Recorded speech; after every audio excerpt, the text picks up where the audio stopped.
My name is Michael Sinclair Walter, professional actor, retired stunt coordinator and stuntman, producer. I was asked to come on Keith Andrews' show. He's a wonderful, wonderful interviewer, and hope you all tune into this, and I hope it brings your spirit up.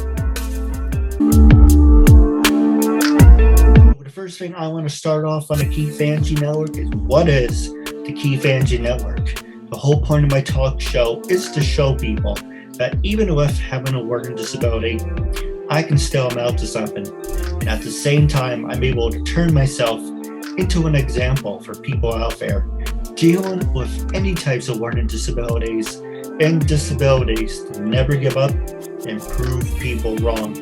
Prove to them that labels do not dictate who you are and who you're going to be. So prove to them it can still amount to something.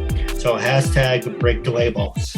So the first thing I want our listeners to know about you is you are a professional actor, producer, book author, and a professional fighter. But the one that we're talking about off the air that I do want to start off with is, what can you tell us a little bit about your book that you wrote? Okay, and I'm a retired fighter. I don't fight anymore. My book is based on a true story, my career, and God bless you for the disabilities you speak of. I also have learning disabilities. But the book is my whole story. Abused by the Catholic Church when at a very young age, got into drugs and alcohol at a very young age, and it just turned my life upside down, ruined relationships, both work-wise and personally. And on May 22nd, 1980, I was involved in a high-speed police chase through the streets of Redondo in Hermosa Beach, California, that ended in a fatal car crash. We hit a palm tree at 90 miles an hour, and I died. Was brought back to life, comatose for 3 weeks, paralyzed from the waist down for 6 months. And that's all the story is in the book. And also it continues with my stunt career and my stunt acting. And I was 27 years old when I got in the motion picture industry. I'll be 68 in November, still plucking along. But I retired from stunts about 5 years ago. And now just more into trying to, progress with my acting career.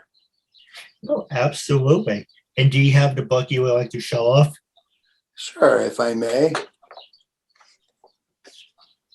Can you see that okay? No, it's perfect. Nice title. Thank you. And that's me on fire on the cover.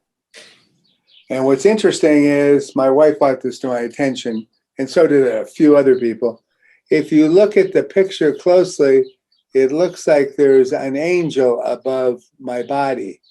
And I'm a born-again Christian, and I respect and believe other people's beliefs, Muslim, Buddha, whatever. And I just ask people to respect my beliefs. I died, literally, brought back to life, had 3 out-of-body experiences, had to see doctors and stuff to convince me I wasn't crazy on what was going on. And it just brought me closer to the Lord. And then my mother died in 2006 in my arms. And that's really solidified my belief about a lot of things. A lot of people want to blame God on this. It's not God's fault. My behavior was definitely not God's fault. And people have said to me, how'd that work out for you, Mike? It's just caused me nothing but legal problems. And like I said, loss of homes, relationships. And that's what all the story is. There is a very happy ending to it. And I'm married and I live with my happy ending. She's really helped me out a lot in my life, and it gave me another viewpoint on how to treat people and how to accept certain things that happen in life, instead of my way of not accepting and trying to change things that would roll and work for me. So it's been, I joke with people, the only thing wrong with my childhood, it took me 67 years to get over it. No, absolutely. Everything we go through is a learning experience. Even You know, I did a lot of stupid things, and a lot of people like jamming it down my throat. But you have to do stupid things to learn from it. And it's more important to say, I'm going to be a better person who I was. You For mentioned sure. that, are you, it was the past and all that, but the past does not define who you are and who you're going to be. It's not like you killed anybody and murdered somebody. So, with that being said, the past is the past and you can move forward to be a stronger person. I'm not trying to preach to you or anything, Oh, no, you're but fine. the question I want to ask you is, do you believe, because I want to change up the format, I usually read a script, now I just have a little card in front of me. First question I want to ask you is, do you believe in life after death? And are you a fan of John Edwards from Crossing Over? Yes, I do, to the first question. And John Edwards and Crossing Over, I'm not familiar with that. He's not the guy who had an affair. He's not that John Edwards. He's the one who's like the psychic medium. Okay. Yeah, no, I haven't. I don't know of him. Well, I would recommend you giving him a try. Okay. But I don't know. He's touring now, but it's the whole pandemic. But that's the other thing I want to ask you is how you been during the pandemic. As you mentioned, you are a professional actor, producer, and author. Apparently, you wrote your book during this time, I assume. But how have you been dealing with the whole lockdown? Well, it's been very difficult here in New Mexico. It wasn't affected as bad as the rest of the United States, but it still was affected. And our governor, who I didn't vote for, but has done a phenomenal job. It's just, I'm a homebody, so it wasn't hard to adapt. I'm not going certain places and stuff like that, but wearing your mask and washing your hands, and it's just become. We definitely have never gone through this. Gone through a lot of things in my time here on Earth, but never have gone through something like this. And I believe they say it's once in every 100 years a pandemic affects people. But I think there's going to be some good things that come out of this. Very sad things that come out of it. Not a lot, but a few friends that I know have either had husbands die of COVID, or someone they know has died of COVID. And it's just very sad, all in all. But work-wise, needless to say, the industry was shut down, and now it's starting to come back up. I rewrote the book. The book came out in 2007, and I rewrote it, I believe, in 2009. A friend of my wife's edited it, and it came out a lot nicer because the first version was running sentences, a lot of cuss words and stuff like that. And now this, I've got 5-star rating on Amazon. This is getting just really, really good publicity. And we have a script. The book is called Face the Fire, Fighting Back Against All Odds. The screenplay is called Another in the Fire. And we got that idea from the fire burn you saw on the cover of the angel above me right here, and the song Another in the Fire. That's where I got the whole idea from. So I want to address something also, if I may. From my car, my car accident, I've never really recovered from it. I'm hard of hearing. My eyesight, I had operations on my eyes, I had operations on my ear, and I've had, I think by now it's probably close to a dozen operations on my legs. And I've had my hand fused. My shoulder's got 4 anchors in it. I got my ankles fused. I just had to go see the doctor today because there's still, the plantar fascia is in my foot is acting up. So I may have to get another operation. And all that's is in my story. And I like to also say I'm nothing unique. Some bad things happened to me. I caused a lot of myself, but everybody has a story. Bad things happen to a lot of people. And there's a lot of very good and decent individuals in the world, you included, and we all have a story. And I suggest towards the end of the book sit down and think about this and write your own story, because we've all got them. No, I agree. So you're not a Billy Joel fan, so don't still Who Start the Fire? No, I like Billy Joel. Who was that other song? Who let the dogs out? Who something lit the house on fire? But no, there's Oh, you mean? Oh, go ahead. I'm sorry. No, you go ahead. I was going to say, oh, you mean Afro Man? The house is on fire. Yeah. There you go. Well, what are you gonna say? I do apologize. No, that's okay. I probably forgot. Those are some of the effects of my car accident. Short-term memory sort of went out the window. But no, I really, and I thanked you before, but I really appreciate you having me on your show. My compliments on your accomplishments. And I'm just trudging along. As you say, you like my backtrack. This is a lot of my history. There's my car accident article. Michael Ironside, actors, Damon Wayans right up here. And matter of fact, let me see if I can do this. That's me right there doing the splits back when I was in my prime.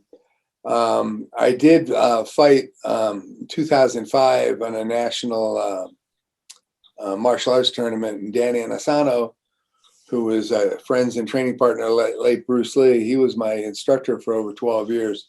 He was one of the judges, and he sort of just looked at me and shook his head because I was 53 years old, fighting in that tournament. But that's when I really wrapped it up right after that tournament. Came in second place. No ego. I wasn't, I didn't win first place. It is what it is. But I came out pretty messed up. It was live stick, Filipino Kali, stick fighting, and it looked like I was in a stick fight the next day. Yeah, it's funny. I always wanted to be a professional wrestler, but the truth is I don't like being punched in the face. Right.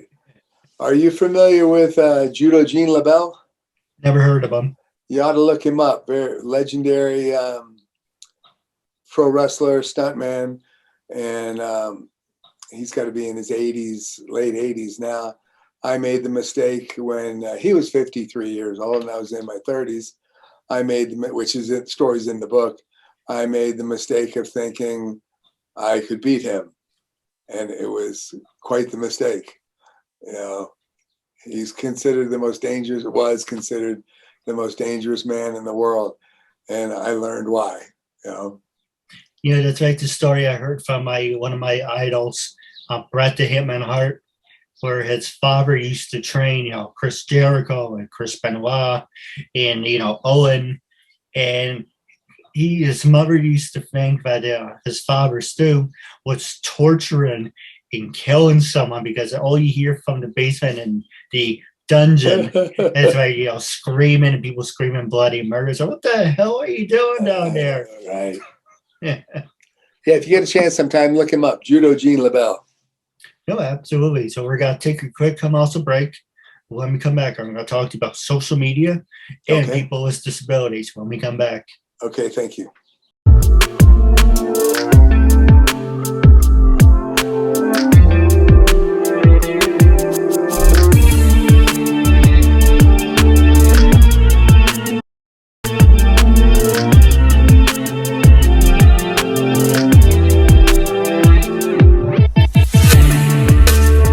First thing I want to promote is HB Gibson, home of the X Zone. If you're into entertainment, definitely check out HB Gibson. If you're into fitness, eating and drinking healthy, definitely check out Life of a Fighter.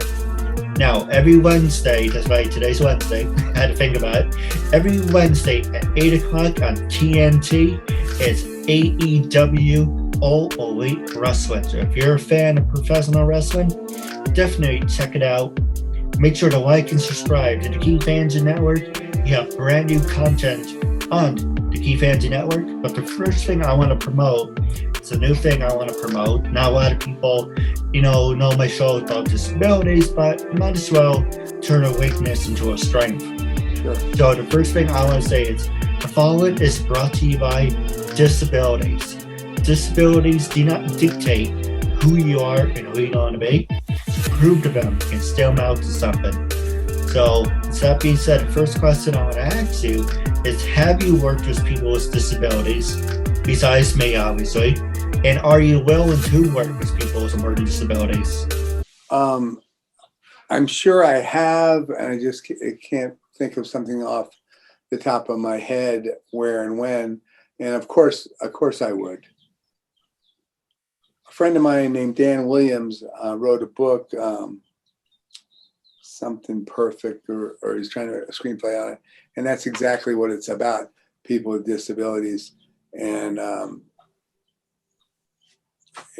have them, you have them. It's true, but the biggest thing is it's not going. Give me an example I'm talking about. For the longest time, I call it the boomerang effect. You throw it. You say, I don't have to do this. I don't have to do that. I have disabilities. People will feel sorry for me. And magically, things will fall in your lap. But then you get, as the boomerang comes back, you get whacked upside the head and saying, you just labeled yourself as an influence, saying you can't do anything or won't do anything because you have a disability and people will feel sorry for you. That's what I call the boomerang effect. For the longest time, before I started my talk show, I was like, no, I want to have, famous friends, but it isn't going to magically fall in your lap. You have to work at it. Sure. For my talk show, it's going to sound like an oxymoron, but a lot of people are like, well, in a way, it kind of worked out. When I turned 21, I said, I have my health, I have my family. If I have to die, the one thing I would like is have a couple famous friends. I know, easier said than done. This is about 2009, 2010. And I was like, okay, then, I approached people and, it's uncensored. You can say what you want. I was told to go blank myself. You're a lowlife. You're a parasite. You don't want to deal with people like you. And I went, all right. Asking a complete stranger for their friendship is kind of, yes, it's nice, but it's kind of like, who the hell is this person? Why should I do this? I'm like, okay, how can I turn a weakness into a strength? So I'm like, well, turn my disability into a strength, So I created a talk show. Long story about that, a lot of setbacks on that. But, thanks to you, we're up to 800 and I think 26 episodes. Wow. And I met a lot of nice people, a lot of people I kind of wish I never dealt with. But it's like, whatever, I don't do backgrounds on people. One person who I interviewed is like, oh, he got arrested for child pornography. How can you have him on your show? Okay, first off, I didn't dig into his personal life. He was a professional wrestler. That's all I cared about. I don't care if you do drugs. I don't care if you drink. I don't give a shit what you do. All I care about is you're a professional wrestler. I want you on the show. That's it. Then there's somebody else that came out with all their backgrounds. Like, dude, I don't care about that. All I want is to do an interview and talk about your personal career, your professional career. What you do in your free time, I can care less. And a lot of people are like, oh, that's a good attitude you have. Oh, you really like your show. But then there's kind of like, you're really just doing it for the interviews. So you want anyone and everyone. It's like, dude, it doesn't make a difference. But unofficially, it's over 1,000. I met over 1,000 people. Officially, it's over 826. It started from uncensored. I'm a big wrestling fan.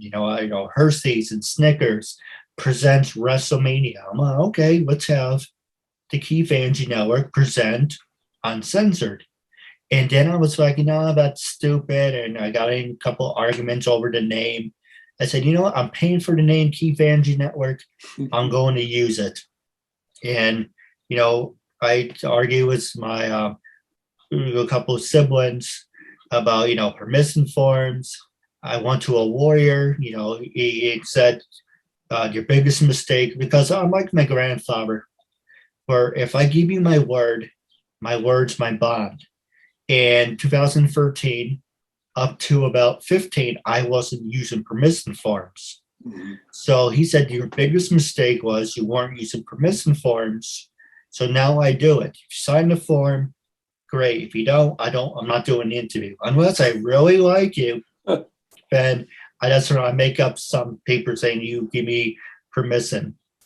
But it's not about me. But actually, while you're here, last thing I do want to promote and pass the show over to you is the last 6 minutes. It's June 10th at 5 o'clock. It's my 8-year anniversary. I would love to have you a part of it.